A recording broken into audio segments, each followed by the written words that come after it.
A conversation with a reader by Hilaire Belloc. ಅವರು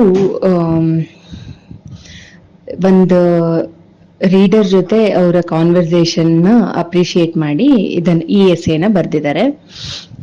ಅವ್ರು ಒಂದ್ಸಲ ಹಿಂಗ್ ಟ್ರೈನಲ್ಲಿ ಹೋಗುವಾಗ ಇನ್ನೊಬ್ರು ಯಾರೋ ಟ್ರಾವೆಲರ್ ಇವ್ರ ಬುಕ್ ನ ಓದ್ತಾ ಇರೋದ್ ನೋಡಿ ಇವ್ರಿಗೆ ತುಂಬಾ ಖುಷಿ ಆಗ್ಬಿಡತ್ತೆ. ಎಷ್ಟು ಚೆನ್ನಾಗಿ ನಾನ್ ಕೂಡ ಫೇಮಸ್ ಆದೆ, ನನ್ ಬುಕ್ ಇವ್ರು ಓದ್ತಾ ಇದಾರೆ ಅಂತ. ಸೊ ಅವ್ರು ಹೋಗಿ ಮಾತೆಲ್ಲ ಇನಿಶಿಯೇಟ್ ಮಾಡ್ತಾರೆ ಖುಷಿಯಿಂದ.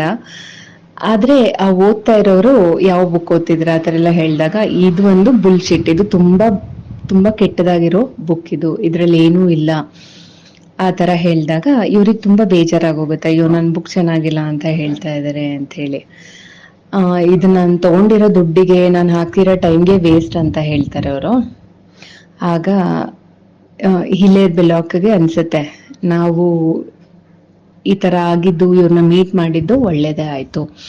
ಇದ್ರಿಂದ ನನಗೆ ಬೇರೆಯವ್ರ ಜನರ ಟೈಮ್ ಮತ್ತೆ ದುಡ್ಡು ನನ್ ಮೇಲೆ ಸ್ಪೆಂಡ್ ಮಾಡ್ತಾ ಇದ್ದಾರೆ, ಅದಕ್ಕೆ ಸಮನಾಗಿ ನಾನು ಅವ್ರಿಗೆ ಕೆಲ್ಸ, ಅವರ ದುಡ್ಡಿಗೆ ಅವರ ಸಮಯಕ್ಕೆ ಸರಿಯಾಗಿ ನಾನು ಅವರಿಗೆ ಕೊಡ್ಬೇಕು ಅಂತ ತಿಳ್ಕೊಳ್ತಾರೆ.